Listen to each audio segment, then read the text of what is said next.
دیکھیے اسلام میں اس کی بڑی تاکید آئی. ابھی آگے چل کر مجتہدین کی جب فتاوے سنیں گے تو بہت زیادہ اس کی تاکید آئی ہے کہ انسان مشورہ لے. پیغمبر اسلام کو 2 جگہوں پر پروردگار نے قرآن میں حکم دیا وَشَاوِرْهُمْ، اے رسول جب بھی تم کوئی کام کرو اپنے اصحاب باصفا سے مشورہ ضرور لیا کر. بہرحال پیغمبر اسلام مشورہ لیتے تھے، پھر کرتے وہی تھے جو حکم خدا ہوتا تھا، لیکن بہرحال مشورہ ضرور لیتے تھے. یہ حکم جو ہے پیغمبر اسلام کو کہ آپ بھی مشورہ لیں، یہ قرآن میں سورہ آل عمران کی آیت نمبر 159 میں ہے. یہ والا حکم سورہ آل عمران آیت نمبر 159، اور دوسرا ہے سورہ شورا کی آیت نمبر 36 سے 38 کے اندر. آپ جا کے قرآن سے وہ آیتیں اتار کے دیکھیے گا کہ جس کے اندر الگ سے پیغمبر اسلام کو یہ حکم ہے کہ اپنے اصحاب سے مشورہ لو. اچھا دیکھیے اب یہ جو آیتیں پیغمبر کے لیے بھی آئی ہیں مشورے کے لیے، مشورہ لینے کا حکم کا یعنی اسلام میں ایک فلسفہ ہے. فلسفہ، یہ تھوڑی سی پروف ریڈنگ کی مسٹیک ہے وہ صحیح کر لیجئے. فلسفہ کیا ہے مشورہ لینے کا؟ کیوں اسلام حکم دے رہا ہے کہ تم لوگوں سے مشورہ لو؟ اس کا دیکھیے اس کا فلسفہ یہ کہ انسان کبھی بھی اپنے آپ کو عقل کل نہ سمجھے. بس جو ہوں میں بہت قابل ہوں، میں بڑا ذہین ہوں، مجھے کسی کے مشورے کی کوئی ضرورت نہیں. پروردگار عالم کی ذات ہے جو مشورے سے مستغنی، وہ کسی کے مشورے کا نہ پابند ہے، وہ خالق ہے، باقی سب لوگ اس کی مخلوق ہیں، وہ کسی کے مشورے کا پابند نہیں. لیکن مخلوق کو حکم ہے کہ تم ضرور لوگوں سے مشورہ لو تاکہ کوئی بھی شخص اپنے آپ کو عقل کل نہ سمجھے اور ایک گونا تکبر کا احساس ان کے اندر پیدا نہ ہو جائے. اس سے بھی پروردگار بچانا چاہتا ہے. اچھا اس سلسلے میں روایتیں بھی بڑی آئیں. کتنے روایتیں؟ مثلا ایک روایت میں آئے کہ من استبد برائیہ صلب اللہ رائہ، جو شخص بھی اپنے آپ کو بڑا عقل مند سمجھتا ہے اور اپنی رائے کو ہر جگہ فوقیت دیتا ہے، ایک وقت ایسا آتا ہے کہ پروردگار اس کی رائے کو سلب کر لیتا ہے، اس کی عقل ہی جواب دے جاتی ہے، غلط سلب فیصلے کرے گا. جو بھی کہیں پہ بھی آپ دیکھتے ہیں کہ ون مین شو جس جگہ بھی چلتا ہے، اب مشورے سے کام نہیں ہوتا، وہاں پر کوئی بہت بڑی خرابی کچھ ہی عرصے میں جنم لے لیتی. من استبد برائیہ، جو اپنی رائے کو فوقیت دیتا ہے، صلب اللہ رائہ، پروردگار اس کی رائے کو اور اس کی عقل ہی کو سلب کر لیتا. المشاورۃ عین الہدایہ، مشورہ ایک ایسی چیز ہے جس میں پروردگار عالم نے ہدایت رکھی، پکی پکی ہدایت ہے مشورہ. عین الہدایہ، بالکل پکی ہدایت. یعنی اگر آپ مشورہ لے رہے ہیں کسی سے جن کی جو بھی شرطیں کچھ بیان ہونے والی ہیں آگے کہ کن افراد سے مشورہ لینا، تو ایسا ہی ہے جیسے پروردگار عالم نے آپ کو بتا دیا کہ تم اس کام کو کرو یا نہ کرو. جو بھی وہ مشورہ مل رہا ہے ان کی زبان سے گویا وہ پروردگار کی طرف سے پکی پکی ہدایت ہے جو آپ کو مل رہی. تو حالت شک اور تردد اور تذبذب میں، چاہے شادی بیاہ ہو، چاہے کوئی کاروبار ہو، کوئی اور مسئلہ ہو، لوگوں سے مشورہ لینا، وہ کچھ خاص 9-10 شرطیں رکھنے والے اشخاص سے مشورہ لینا، ایسا ہی ہے جیسے پروردگار عالم نے آ کر آپ کو کوئی چیز بتا دی ہو کہ تمہیں یہ کام کرنا. لا ظہیر کالمشاورہ، کوئی بھی چیز مشورے سے بڑھ کر انسان کی مددگار نہیں، مشورے سے بڑھ کر کوئی چیز مددگار نہیں. من لم یستشر ندم، جو مشورہ نہیں لیتا وہ ہمیشہ ندامت اٹھاتا. مشورہ نہیں لیا آپ نے، ندامت اٹھائی. کتنی روایتیں اور ہیں. من اتبع عمران عن المشاورہ لن یہلک عمران عن المشاورہ، آج تک کبھی کوئی شخص کسی گڑھے میں نہیں گرا ہے مشورے کی وجہ سے، آج تک کبھی کوئی شخص نقصان میں گرفتار نہیں ہوا ہے کسی مشورے کی وجہ سے. اور باقاعدہ نہج البلاغہ میں تو امیر المومنین علیہ الصلوۃ والسلام فرماتے ہیں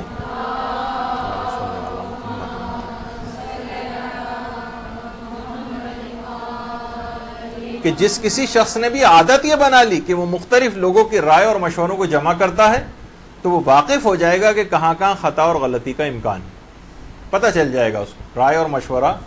اور یہ بھی حدیثوں کے اندر آیا کہ 3 افراد کمر توڑنے والی، یعنی کام بہت بگاڑ دیتے ہیں، کمر ٹوٹ جاتی. 3 افراد کمر توڑنے والے ہیں. من استکثر عملہ، جو اپنے عمل کو بہت بڑا سمجھے، یہ بھی بیکار ہو گیا، ضائع ہو گیا، یہ غرور و تکبر کا شکار ہو گیا، اس کا عمل سارے برباد. من استکثر عملہ ومن نسیح ذنبہ، جو اپنے گناہوں کو فراموش کر بیٹھے، توبہ کی طرف مائل ہی نہ ہو، اس نے بھی کمر توڑ دی. اور تیسری چیز ہے من استبدّ برائہ، جو کہ اپنی رائے کو ہمیشہ فوقیت دے، بس میں ہوں جو میں نے بات کہہ دی وہ بالکل صحیح. جو اس قسم کی سوچ دماغ میں رکھتا ہے یہ ضرور نقصان اٹھائے گا، یہ کمر توڑ دینے والے افراد ہیں. جب بھی حکم ہے کہ اپنے سے کمتر سے بھی آپ مشورہ لے سکتی ہیں، اپنے سے جو پست ہو مقام میں، مرتبے میں، علم میں، کم پڑھا لکھا ہے، آپ سے زیادہ ڈگریوں میں کوئی کم ہے، اس سے بھی آپ مشورہ لے سکتی ہیں. امیر المومنین علیہ الصلوۃ والسلام نے ایک دفعہ اللہم صلی علی محمد وعلی محمد اپنے ایک صحابی سے مشورہ لیا کہ تم مجھے مشورہ دو میں کیا کروں. امیر المومنین نے عقل کل، صحابی جو ہے حیران رہ کے کہنے لگا مولا مثلی استشیر و مثلک، میرے جیسا انسان آپ جیسے انسان کو مشورہ دے گا. تو روایت کا جملہ یہ ہے کہ شبہ المحذب، امام گویا غصے سے انگارہ ہو گئے اور کہنے لگے تم کہتے ہو کہ میں تم سے مشورہ نہ لوں؟ پیغمبر خدا تک اپنے اصحاب سے مشورہ لیا کرتے تھے. تو اپنے سے کمتر سے بھی مشورہ لیا جا سکتا ہے. اور یہی وجہ ہے کہ ابن ابی عمیر، بہت بڑا مقام ہے ابن ابی عمیر کا. فضیل سے روایت نقل کرتے ہیں ایک دفعہ چھٹے امام نے کسی کام کے سلسلے میں ان سے مشورہ مانگا.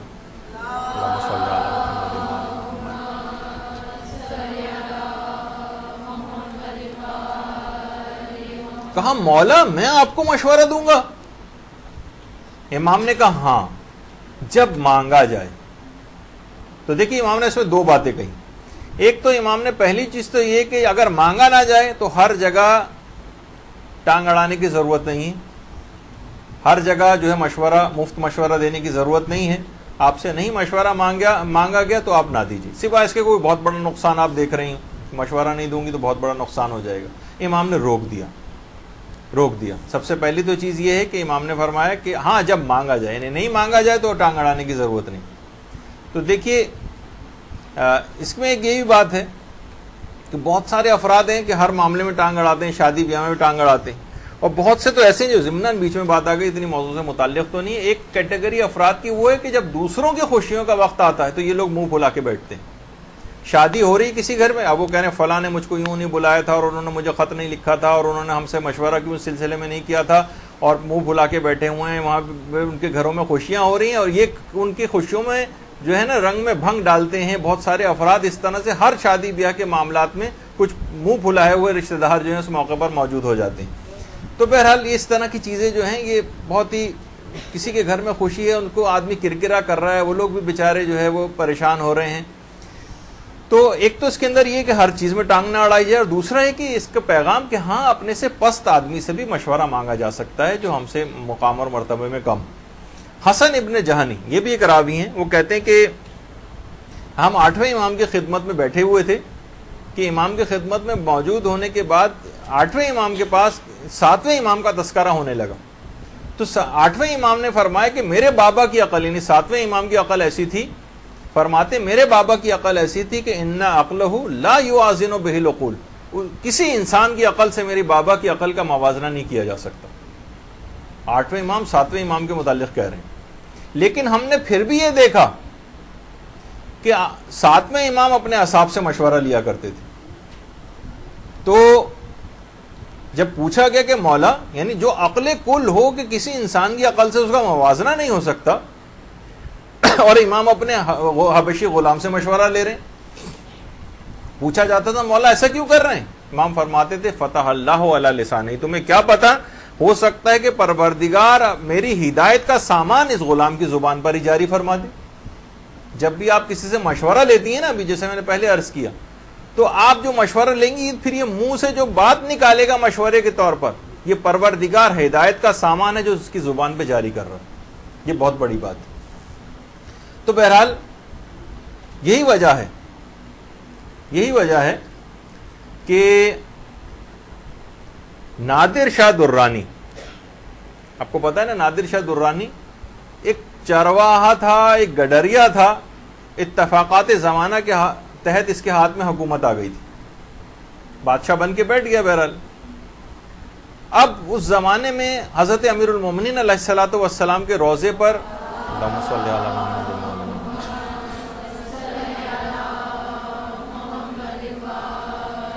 ان کے روزے پر اس نے اپنا وہ لگوایا سونا. اب جب انجینئرز گئے انہوں نے کہا کہ کم سے کم امیر المومنین کے روزے پر کوئی ایک ایسی آیت جو امیر المومنین کی شخصیت میں بالکل فٹ بیٹھے, وہ تو کوئی نہ کوئی ضرور لکھوانی چاہیے. انہوں نے کہا کہ چلو ایسا کرتے ہیں, بادشاہ کے سامنے ذرا نمبر بھی بن جائیں گے. کہا کہ لوگوں کو جا کے پوچھا, بادشاہ سے پوچھ کے آؤ کہ کون سی آیت لکھوائیں. لوگ گئے, بادشاہ نے کہا کہ وہ آیت لکھوا دو نا قرآن کی, ید اللہ فوق ایدیہم, خدا کا ہاتھ تمام انسانوں کے ہاتھوں پر فوقیت رکھتا ہے. حیران پریشان سارے انجینئرز, گڈریا, چرواہا, ان پڑھ, جاہل, اور ایسی بہترین آیت امیر المومنین کے لیے بتائی کہ شاید ہی کوئی اتنی فٹ بیٹھتی ہو. ید اللہ مولا کا لقب بھی, ید اللہ فوق ایدیہم, خدا کا ہاتھ تمام انسانوں کے ہاتھوں پر فوقیت رکھتا. حیران رہ گئے.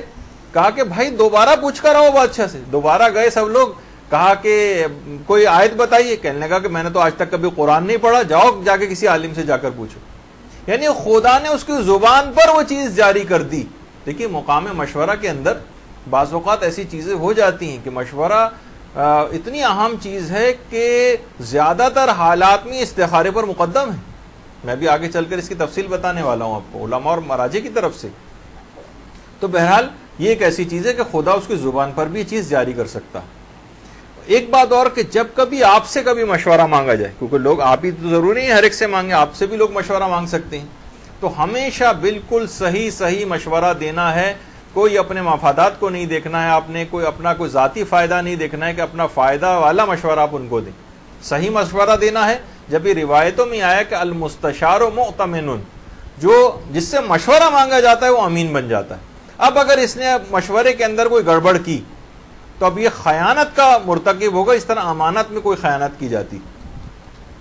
اچھا مثلا بہت سارے لوگ ہوتے ہیں, کسی نے مشورہ مانگا کہ بھائی فلاں لڑکی کے ساتھ مثلا کسی لڑکے کا رشتہ آیا اور آپ جو ہیں اس کی شادی, آپ نے سوچا کہ اس بیچاری کی عمر نکلی جا رہی ہے, شادی نہیں ہو رہی, بہت سی چیزیں اس کے اندر اس طرح کی ہیں کہ مشورہ اس کے برخلاف آپ کو دینا ہے, لیکن آپ نے ذرا تعریفیں کر کے کہ چلو اس بیچاری کا ہو جائے, بیچاری کا کہہ کے اس لڑکے کو مثلا غلط پھنسا دیا, یا اس کا وائس ورثہ الٹا کر لیں.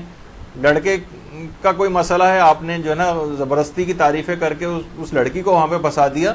اسی طریقے سے بہت سارے بیماروں کے حوالے سے جو مشورے ہوتے ہیں, تو ہمیشہ صحیح مشورہ دینا ہے. صحیح, اس میں کسی بھی طرح کی چیزوں کا وہ نہیں دیکھا جائے گا کہ مثلا ہماری کوئی کزن کا اچھا رشتہ آیا ہوا کہ اس کی شادی بہت اچھی جگہ پر ہو جائے گی تو لوگ اس میں رخنہ اندازیاں کرتے ہیں اور شادیاں غلط سلط مشورے دے کے وہاں پہ نہیں ہونے دیتے. تو بہرحال یہ ایک ایسی چیز ہے کہ ہمیشہ صحیح مشورہ دینا چاہیے کیونکہ وہ مشورہ دینے والا امین بن جاتا ہے. اچھا غلط مشورہ اگر آپ نے دیا, اس کے بہت زیادہ نقصانات. اگر آپ نے غلط مشورہ دے دیا تو ایک روایت میں ایک نقصان تو کم سے کم یہ ہے کہ پرور سلب اللہ عقلہ, خدا اس کی عقل ہی کو سلب کر لے گا.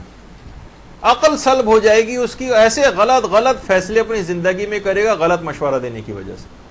من غش للمسلمین مشورتاً فقط بریت منہ, پیغمبر فرماتے ہیں کہ جس کسی نے بھی کسی مسلمان سے مشورے میں کوئی گڑبڑ کی اور دھوکہ دیا مشورے میں, کسی کو غلط مشورہ دیا, فقط بریت منہ, اس کا اور میرا تبرے کا رشتہ.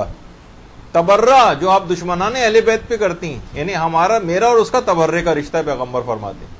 تو کبھی کسی کو غلط مشورہ نہیں دینا ہے کہ یہ کہ اہم بات ہے. اچھا کبھی بھی آپ مشورہ اگر کسی سے لے لیں, یا تو مشورہ نہیں لینے چلیں, اپنے عقل سے کام کر لیا آپ نے, لیکن اگر آپ نے کبھی مشورہ لیا تو پھر اس مشورے کی مخالفت نہ کریں. استرشد العاقلہ فلا تاسوہ فتندما, حدیثوں میں آیا کہ اگر کسی نے کسی سے کوئی مشورہ لیا, عاقل سے تم نے مشورہ لیا, فلا تاسوہ, خبردار اب اس کی مخالفت نہ کرنا, فتندما, اگر تم نے مخالفت کی تو خود ہی تم ندامت اٹھاؤ گے.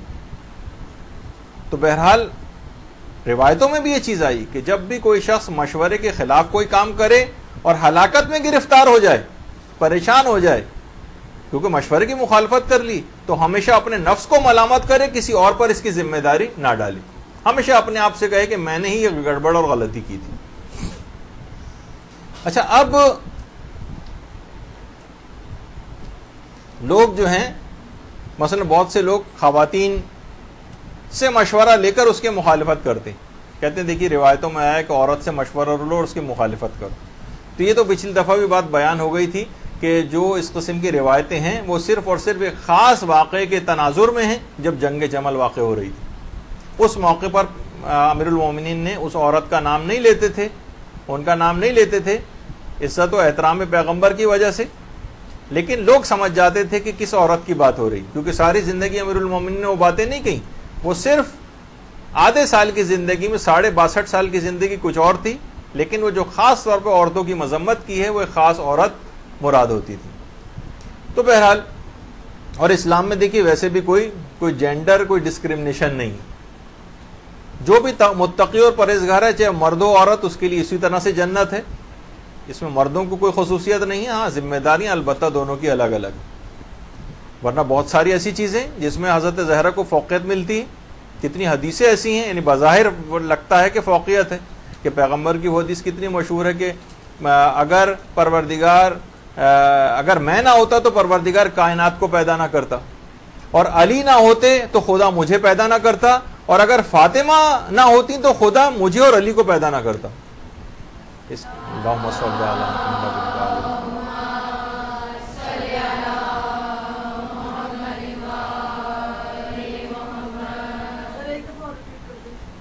اگر میں نہ ہوتا تو خدا کائنات کو پیدا نہ کرتا, علی نہ ہوتے تو خدا مجھے پیدا نہ کرتا, اور اگر فاطمہ نہ ہوتی تو خدا مجھے اور علی کو پیدا نہ کرتا.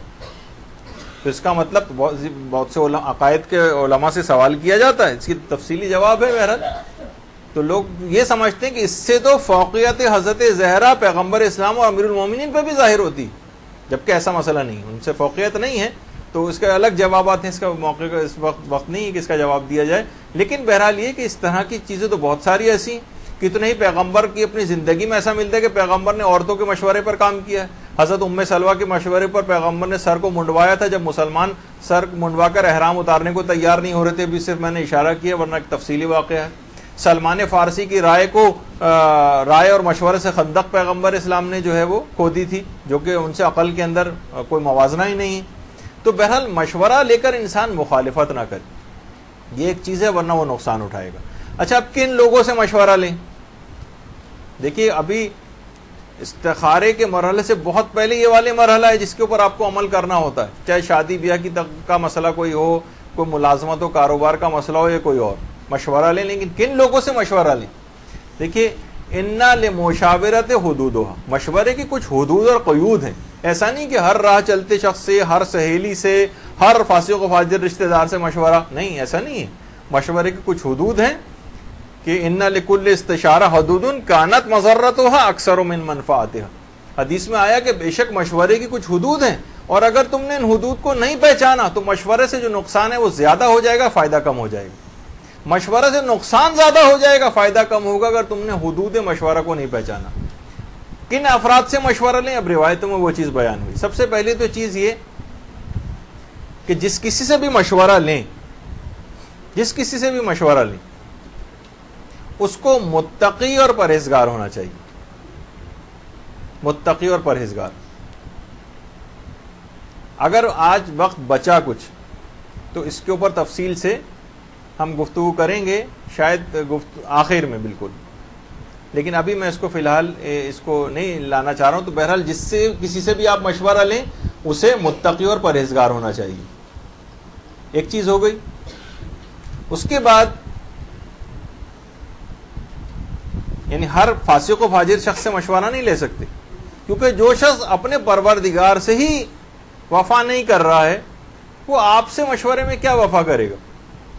تو اس وجہ سے متقی پرہیزگار سے مشورہ لیں. دوسری چیز, جس سے بھی مشورہ لیں اسے عاقل ہونا چاہیے, عقل مند. انا مشاورت عاقلۃ الناس یمن و رشد و توفیق من اللہ.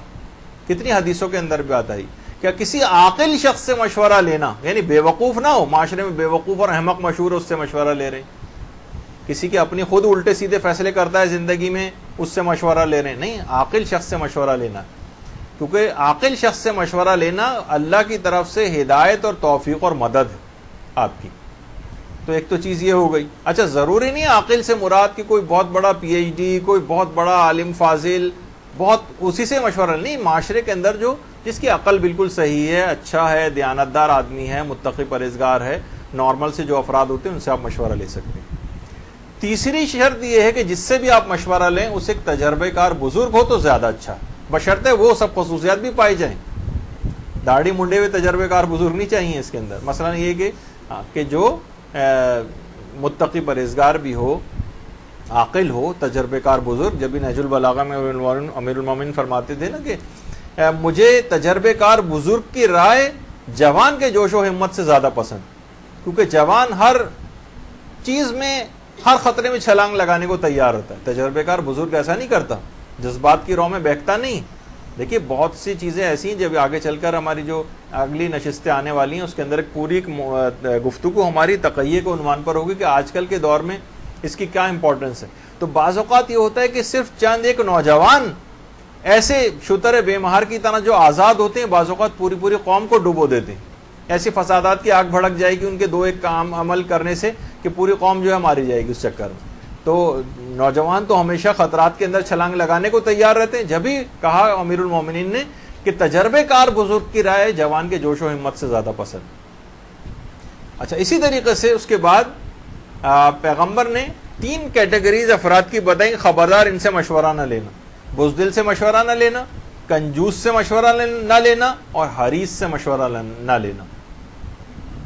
نمبر 1 بزدل سے نہ لینا، ایک شرط یہ ہوگی بزدل سے مشورہ نہیں، کیونکہ اتنا ڈر کے آپ کو مشورہ دے گا کہ آپ کو کوئی کام کرنا ہی نہیں دے گا، نہیں یہ کام نہ کرنا، ارے یہ کام نہ کرنا، ارے یہ نقصان، ارے وہ نقصان، کوئی کام ہی نہیں کر سکتے، اس سے مشورہ لے کے کیا کریں گے، وہ تو آگے ہی نہیں بڑھنے دے رہا ہے۔ بزدل عمومی زندگی میں بھی جو اس قسم کے ہر چیز میں بہت زیادہ ڈرتا ہو اور ہر وقت احتیاط کہہ کے آپ کو پیچھے کرتا رہتا ہو، اس سے مشورہ لینے کا فائدہ نہیں، بزدل سے نہیں۔ کنجوس سے مشورہ نہ لینا، بخیل سے، یعنی ہر وہ تمہیں مشورہ دے گا جس میں تمہارا نقصان اور اس کا فائدہ ہوگا۔ دیکھیے کہا جاتا ہے کہ پرچے جب بھی چیک کروائے جائیں، تعلیمی نفسیات میں ایک چیز ہے، ہمیشہ اس سے چیک کروائے جائیں جس کے خود بہت اچھے نمبر آتے رہیں، ورنہ جو خود پاسنگ مارکس، گریس مارکس لے کے پاس ہوتا رہا ہو تو وہ اگر کسی کو 45 نمبر بھی دے گا تو سوچے گا بہت زیادہ دے دیے، خود میرے تو اپنے 40 ہی نمبر آتے تھے میں تو خود 33 نمبر دیتا رہا ہوں، تو 40 بھی بہت سمجھے گا دیتے ہوئے ہو، تو ایک یہ بھی نفسیات ہوتی۔ ہمیشہ کنجوس ایسا مشورہ دے گا کہ چمڑی جائے پر دمڑی نہ جائے، اس قسم کا مشورہ دے گا، یعنی جان بچ جائے پیسہ ذرا سا نہ جائے، حرام اسکیموں میں پیسہ لگا دے گا۔ آپ کو ایسا مشورہ دے گا کہ بھائی اس فلاں اسکیم کے اندر پیسہ لگاؤ، آپ کہیں گے بھائی تو حرام ہے، کہے گا حرام کو چھوڑو، پیسہ تو ٹھیک ہے زیادہ آ رہا ہے نا۔ بہت سارے ایسے افراد ہوتے ہیں، کتنے پریشان ہوتے ہیں لوگ کہ انہیں بتایا جائے کہ بھائی گورنمنٹ کی اسکیموں کے اندر جو پیسہ لگایا جاتا ہے اس میں 50% غریب کو دینا ضروری ہو جاتا ہے، اکثر مہاراجے کے فتوے میں وہ مانتے ہی نہیں، پورا کا پورا پیسہ استعمال کرنا حرام ہو جاتا ہے اس کا۔ تو ایسے کنجوس ہمیشہ ایسا مشورہ دے گا، وہ تو بہت نقصان سمجھے گا، خمس دینے کو بھی نقصان سمجھے گا، صدقہ دینے کو بھی نقصان سمجھے گا، 50% انعام کی رقم کا یا 50% پروفٹ کی رقم کا غریب کو دینے میں بھی نقصان سمجھے گا۔ مشورہ ایسا آپ کو دے گا کہ آپ کہ حرام چیز میں پیسہ لگ جائے چاہے، لیکن پیسہ کہیں ضائع نہ ہو۔ اور تیسری چیز پیغمبر نے جو فرمائی کہ حریص نہیں ہونا چاہیے، حریص نہ ہو، لالچی نہ ہو، کہ وہ دنیا اور آخرت کی ہر برائی کو تمہارے سامنے اچھائی بنا کر پیش کرے، کیونکہ وہ لالچی ہے نا، اسے تو ہر صورت میں فائدہ درکار ہے، تو اس سے مشورہ نہ لینا۔ اچھا، اسی طریقے سے جو مشورے کی اور شرطیں ہیں کہ جس سے بھی آپ مشورہ لیں اس کو آپ کا دوست، ہمدرد اور خیرخواہ ہونا چاہیے، یعنی ایسا نہ ہو کہ وہ کہے بھائی مشورہ دے تو رہا ہوں، نقصان ہوگا تو میرا کیا، اسی کا نقصان ہوگا، یہ بھگتے گا خود، نہیں، ایسا نہیں، وہ آپ کے نقصان کو اپنا نقصان سمجھے، وہ پریشان ہو جائے کہ بہن اس کو اگر اس قسم کا کوئی اس کو نقصان ہوا تو آپ کے نقصان کو اپنا نقصان سمجھے، آپ کا دوست ہو، آپ کا ہمدرد ہو، آپ کا خیرخواہ ہو۔ ایک یہ چیز ہے جس کا خیال رکھنا چاہیے، جس کسی سے بھی مشورہ لیں آپ اس کو آپ کا رازدار ہونا چاہیے۔ آپ تو مشورہ لے رہے ہیں اس سے، ظاہر ہے مشورہ لینے میں بہت سی باتیں بتائی جاتی ہیں، وہ اب آپ نے رازداری سے مشورہ اس سے لیا، اس نے دوسروں میں سب آپ کی باتیں بیان کر دی، آپ کا رازدار ہونا چاہیے، آپ کی بات کو سیکرٹ رکھنے والا ہو، ایسا نہ ہو کہ ہر آدمی کو اعتماد میں لے کے کہے کہ دیکھو کسی اور کو مت بتانا، انہوں نے فلاں چیز مجھ سے پوچھی تھی، مشورہ مانگا تھا، مکان اپنا بیچنے والے ہیں وہ، یا بیٹی کی ان کی فلاں جگہ سے مثلا رشتہ آیا ہوا ہے، یا کوئی بھی اس قسم کا، تو پورے خاندان کے اندر بی بی سی جو ہے وہ بنے ہوتے ہیں بہت سارے لوگ اور ہر جگہ بات کو پھیلا دیتے ہیں. آپ کا رازدار ہونا چاہیے, رازدار آپ کی باتیں دوسروں کو بتاتا نہ پھر, جس کسی سے بھی آپ مشورہ لیں. مشورے کی حد تک آپ کی معلومات اور اس کی معلومات برابر ہونی چاہیے. یہ بڑا اہم مسئلہ. کبھی بھی نامکمل معلومات دے کر مشورہ لیں گے تو نقصان ہوگا. مشورے کی حد تک, یہ نہیں کہ ہم خاندان کے سارے راز اس کو بتا دیں, نہیں, مشورے کی حد تک آپ کی معلومات, کوئی چیز چھپائیں نہیں اس سے. جس کا بھی مشورہ لے رہے ہیں پوری بات بتائیں کہ بھئی یہ ہے, یہ حالات ہیں, یہ واقعات ہیں, اس سینیریو میں مجھے مشورہ دیں. یہ نہیں کہ خاندان کی اور سب باتیں ارریلیونٹ جس کو کہا جاتا ہے وہ آپ اس کے سامنے بیان کرنے لیں. مشورے کی حد تک آپ کی معلومات اور اس کی معلومات برابر. معصوم نے پھر یہ تمام جب شرطیں بتائیں تو کہا کبھی تم اگر اس طرح سے مشورہ لوگے کبھی ہلاک نہیں ہوں گے, کبھی کسی مصیبت میں نہیں پڑو گے, کبھی پریشان نہیں ہوں گے, اور بالکل ہمیشہ تمہیں ٹھیک ٹھاک صحیح طور پر مشورہ ملے گا. اچھا, مشورے کی حد تک, مشورے میں دو مستحب حکم اور ہیں. مشورہ جس کسی سے بھی آپ لیں, دو مستحب حکم. ایک تو یہ کہ سب سے پہلے پروردگار عالم سے دعا کریں پھر مشورہ لیں. پہلے دعا پھر مشورہ کہ پروردگار میں یہ مشورہ لینے جا رہی ہوں, تو اس میں خیر نازل کر. پروردگار سے ایک دعا کریں پھر مشورے کے لیے کسی دوسری طرف جائیں. اور دوسرا جو مستحب حکم ہے, پیغمبر فرماتے ہیں جب جس کسی سے بھی مشورہ لو کوشش کرو کہ وہ میرا ہم نام ہو, یعنی اس کا نام احمد, محمود یا محمد میں سے کوئی ایک ہو. درود بھیجیے محمد علیہ وسلم.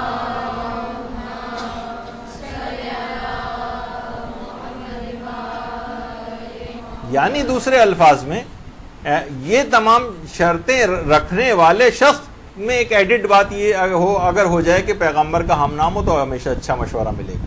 لیکن ان شرطوں میں سے کوئی ایک کم ہو اور نام کتنا ہی اچھا ہو, جیسے ذکر ہوا تھا اس سے پہلے عبد الرحمن ابن ملجم نے نام تھا عبد الرحمن, لیکن کیا ہے کہ افضل ایک کائنات جو آدمی ہے, شخص ہے, عظیم شخصیت, اس کو جو ہے شہید کر دیا. نام کتنا اچھا اس کا, اور کرتوت کائنات کا سیاہ ترین کردار اس کا. تو بہرحال یہ نام اگر ہے تو اس میں وہ خصوصیات بھی ہوں جو اس سے پہلے آپ نے ابھی سنی. اچھا, اب مقام مشورہ میں جیسے کہ غیبت کی جب ہماری گفتگو ہوئی تھی اس وقت بھی اس چیز کا تذکرہ تو آیا تھا کہ مقام مشورہ میں غیبت کرنی بھی واجب ہو جاتی ہے اور کبھی غیبت جائز ہو جاتی ہے. غیبت واجب کب ہوتی ہے کہ جب آپ دیکھ رہی ہو کہ نہیں, اب اگر میں نے صحیح مشورہ سے نہیں دیا یا مشورہ نہیں دیا اور یہ والی جو باتیں ہیں یہ نہیں بتائی میں نے اس آدمی کی شخصیت کے متعلق, تو یہ لوگ پھنس جائیں گے, ساری زندگی سر پکڑ کے روئیں گے, اس آدمی کا کاروبار ٹھپ ہو جائے گا, یہ شخص فراڈیا ہے, یہ پیسے لے کر بھاگ جائے گا, میں نے نہیں بتایا تو اس مومن کا نقصان ہو جائے گا. اس موقع پر تو واجب ہے کہ غیبت کریں. اور کچھ موقع ایسے ہیں کہ جس میں صرف فقط جائز ہوتا ہے, واجب تو نہیں ہوتا, فقط جائز ہے. مثلا کسی نے آپ سے پوچھا نہیں, صرف ویسے ذکر کیا کہ بھائی میں اپنی بیٹی کی شادی فلاں رشتہ آیا ہوا میں اس سے کرنا چاہتا ہوں. اب آپ کو بہت سی باتیں پتہ ہیں, آپ مناسب نہیں سمجھتے بتانا ان لوگوں کو, لیکن یہ کہ آپ دیکھ رہے ہیں کہ نہیں یہ لوگ پھنس جائیں گے, بہت برے طریقے سے ان کی لڑکی جو ہے متاثر ہو جائے گی, بہت برے لوگ ہیں, آپ کو ان کی تمام باتیں پتہ ہیں. ایک تو وہ والا نہیں کہ ہماری کسی سے ذاتی دشمنی چل رہی ہے اور ہم اپنے علاوہ دنیا میں کوئی اچھا آدمی ہمیں نظر ہی نہیں آتا تو ہر آدمی کی برائی کر رہے ہیں اور رشتے رکوا رہے ہوں. نہیں, کوئی بہت بڑا کوئی شرابی ہے, کوئی مثلا بے نمازی ہے. بے نمازی بھی کوئی معمولی چیز نہیں. لوگ سوچتے ہیں کہ بے نمازی کوئی بات نہیں, بینک میں اچھی جاب کر رہا ہے, گاڑی واڑی ہے, کوئی مسئلہ نہیں. نہیں, شرابی, بے نمازی, اس قسم کی یہ تو بہت بڑی بڑی چیزیں تو بتائی جا سکتی. تو بہرحال مقام مشورہ میں کبھی غیبت جائز ہوتی ہے, کبھی غیبت واجب ہوتی. اچھا, مشورے میں کتنی غیبت کر سکتے ہیں؟ صرف اتنی غیبت کر سکتے ہیں جتنا مشورے سے تعلق ہے جس کا. مثلا آپ اتنی غیبت کر سکتے ہیں, شادی بیاہ کے سلسلے میں بات ہو رہی ہے تو بس اتنی بات. یہ نہیں کہ مثلا اس کے دادا بھی کیا کرتے تھے وہ آپ بتانے لگیں, ٹھیک ہے, ان کے اور خاندان کی تمام آپ کچا چٹا پورا کھول کے رکھ دیں ان کا, اور ساری باتیں جو اس طرح سے بیان کر دی. نہیں, فقط مقام مشورہ میں مشورے کی حد تک جتنا تعلق ہے فقط اتنی غیبت کر سکتے ہیں, وہ بھی اگر اس کو بہت زیادہ کوئی نقصان ہو رہا ہو. مثلا آپ یہ نہیں کہہ سکتی کہ مثلا وہ تو پوچھ رہا ہے کہ میں اس سے کاروبار کروں یا نہیں کروں, آپ کہہ نہیں بھائی وہ تو گانے بھی سنتا ہے مثلا, اس کا کیا تعلق ہے اس سے. یا مثلا یہ نماز نہیں پڑھتا, کاروبار کرنے کا, بہرحال نماز پڑھنے والا تو کوئی ایسا مسئلہ نہیں. تو اس طرح کی بہت ساری چیزیں ہیں. تو بہرحال پہلا مرحلہ ہے تقوی سے فیصلہ کریں گے. دوسرا مرحلہ ہے اگر احتیاط ممکن ہو تو احتیاط کریں گے. تیسرا مرحلہ تھا کہ مخالفت النفس اگر ممکن ہو تو وہ کریں.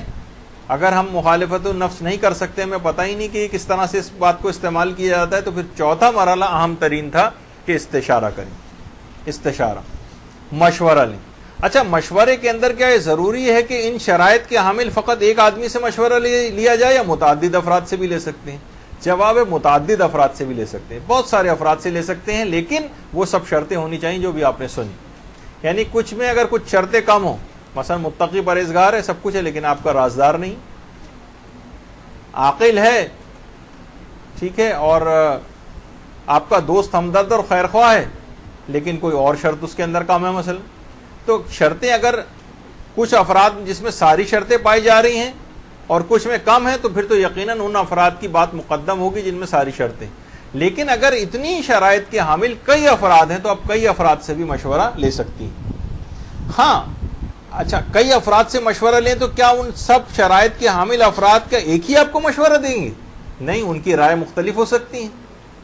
یعنی مشوروں میں جب معارضہ اور ٹکراؤ ہو جائے, استشارے میں جب معارضہ ہو جائے, تو پھر استخارے کا مرحلہ شروع ہوتا. برحمتك يا أرحم الراحمين وصلى الله على محمد وآله الطاهرين.